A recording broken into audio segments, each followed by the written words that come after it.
اس کی چند خوبیاں تھی جس کی وجہ سے آپ کے علم میں ہوں گی، پہلے بھی ہیں، آ چکی ہیں۔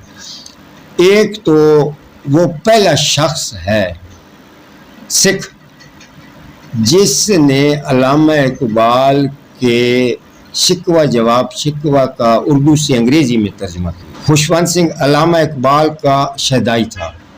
علامہ اقبال اور فیض اس کا غالب کا، فیض تو اس کے دوست تھے لیکن ہم عصر بھی تھے، لیکن وہ غالب اور اقبال کا شہدائی تھا۔ اس کے بعد جب سلمان رشدی نے ایک کتاب لکھی تھی مسلمانوں کے خلاف، اس پہ بھارت میں اس کتاب پہ پابندی خوشونت سنگھ نے لگوائی، حالانکہ وہ پاکستان میں بھی آئی چلی، لیکن کسی کی جرت، جس پہ بعد میں آیت اللہ خمینی نے ایران کے اس نے فتویٰ بھی دیا کہ جو اس کو قتل کرے گا اس کو اتنے کروڑ وہ انعام دیا جائے گا۔ سلمان رشدی نے جو کتاب لکھی اس کی سب سے پہلے جو مخالفت کی وہ سکھ ہونے کے باوجود خوشونت سنگھ نے، اور خوشونت سنگھ کی شادی میں وہ اتنا اس کا سٹیٹس آپ دیکھ لیں کہ اس کی شادی میں قائد اعظم شریک تھے۔ اس کے علاوہ پاک بھارت جنگ 1971 کی جب پاک بھارت جنگ ہوئی، جب مشرقی پاکستان علیحدہ ہوا اور بنگلہ دیش بنا، تو اس وقت ہمارے المیہ ہے کہ ہمارے آرمی وہاں بنگلہ دیش میں قید ہو گئی، تو جو ہمارے جنگی قیدی تھے 90,000 کے قریب تھے، ان میں ہڈالی کے تقریباً 92-93 آدمی شامل تھے۔ وہ جب کیمپوں میں گئے تو یہ خوشونت سنگھ چونکہ صحافی تھا، اس نے 71 کی جنگ کو کور کیا، پھر ادھر گیا، وہاں ملا، تو وہاں اس کو ہڈالی کے چند لوگ ملے قیدی، اس کا تعارف ہوا تو کہاں کے رہنے والے؟ جی ہڈالی کے رہنے والے ہڈالی۔ تو وہ گیا، جب واپس گیا تو اس کو اندرا گاندھی کی حکومت تھی، تو اندرا گاندھی کے ساتھ وہ لڑ پڑا۔ اس نے کہا میرے گاؤں کے لوگ اور وہ یہاں قید میں ہیں، یہ نہیں ہو سکتا، ان قیدیوں کو واپس کیا جائے۔ تو جو 90,000 قیدی، خارجہ پالیسی بھی تھی، داخلہ پالیسی بھی، حکومتوں کے بھی تھے، ان کی مجبوریاں ہماری مجبوری، واپس آئے۔ لیکن اس میں بنیادی کردار خوشونت سنگھ نے سب سے زیادہ آواز اٹھائی، وہ اپنے پاکستانی جنگی قیدیوں کو چھڑوانے کے لیے، اور اس کا یہی جذبہ تھا کہ میرے گاؤں کے لوگ یہاں قید ہیں، اس وجہ سے میں ان کو پسند۔ دوسرا ایک اس کا یہ تھا کہ جب اندرا گاندھی کے دور میں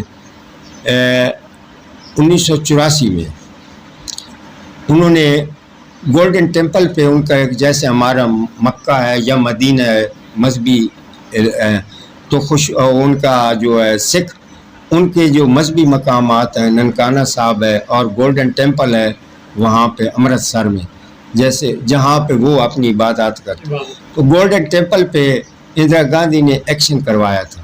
تو اس ایکشن کے رد عمل کے طور پر خوشونت سنگھ نے اپنا جو ہے نا وہ واپس کر دیا تھا، اس کو پدم بھوشن ایوارڈ انہیں دیا تھا گورنمنٹ ہند نے، حکومت ہند نے ان کو ایک اعلیٰ سول اعزاز دیا تھا۔ اس نے احتجاجاً اس کی غیرت نے برداشت نہیں کیا کہ کسی کے مذہبی مقام کو نشان، یہ اس حوالے۔ تو یہ ہے لائبریری کی جو مختصر کی، کہ میں نے تو اس کی یادوں کو چند تصویریں بتاں، چند حسینوں کے خطوط، بعد مرنے کے میرے گھر سے یہ سامان نکلا، یہ بس کتابیں ہیں، یہاں بیٹھے ہیں گپ لگاتے ہیں، کوئی دوست آ جاتے ہیں، کچھ چیزیں پڑھی ہیں، بس یہ ہے اس کی کہانی خوشونت سنگھ لائبریری کی۔ میں نے اس لیے یہاں بنائی ہوئی ہے، کہتے ہیں کہ جی آپ آ جائیں وہاں بنا لیتے شہر، میں نے کہا جی میں اس لیے نہیں بناتا ہوں کہ پیاسا کنویں کے پاس آتا ہے، کنواں پیاسے کے پاس، مجھے کسی کی کوئی خواہش نہیں ہے، بس میری ایک اپنی، میں نیچرل قدرتی زندگی پسند کرتا ہوں، تو جس کو آنا ہو وہ یہاں ہے اور وہ دیکھے کہ یہ جنگل میں ہے، یہ جنگل ہے نا، تو کتابوں کی جو قدر و قیمت ہے وہ صرف شہروں میں نہیں ہو سکتی، اس کی حفاظت شہروں میں بھی، جنگلوں میں بھی اگر کرنے والے ہوں تو کر لیں، تو علم کی قدر جو ہے نا وہ جنگل میں بھی ہوتی ہے۔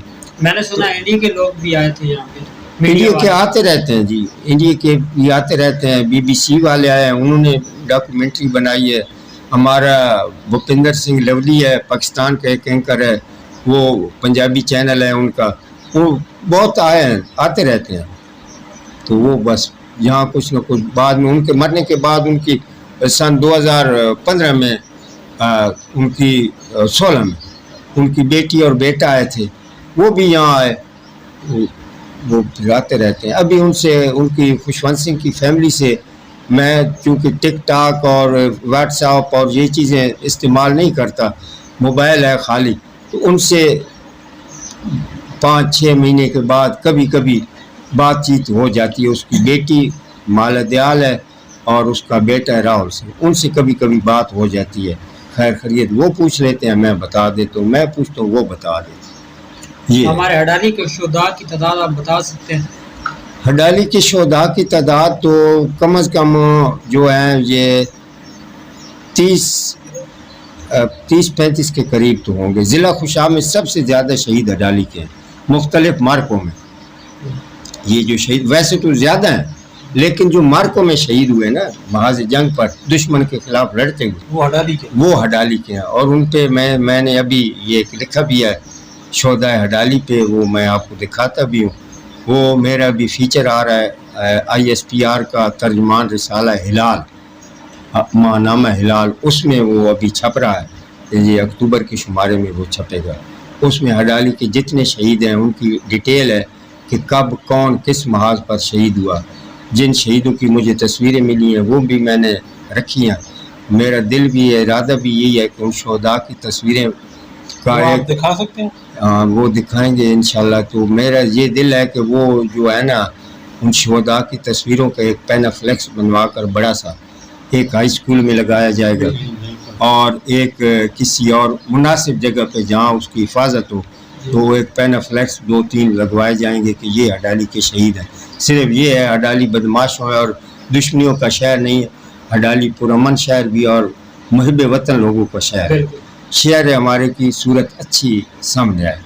یہاں بڑی بڑی شخصیات وہ گزری ہیں، اس کے علاوہ قومی کھلاڑی وہ گزرے ہیں، پتہ نہیں کیا کیا وہ گزرا ہے، وہ تو پھر اس کے لیے وقت چاہیے. بالکل.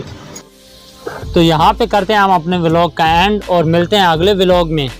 اور ابھی تو بہت سی ویڈیو رہتی ہیں، بہت سی انفارمیشن باقی رہتی ہے، جیسے کہ ہمارا یہ قدیمی شہر ہے ہڈالی، اس کی بہت ساری ویڈیو ہیں اور انشاءاللہ نیکسٹ بناتے رہیں گے. محمد علی صاحب ہمیں ٹائم دیتے رہیں گے اور ان کے ٹائم کا بہت بہت شکریہ.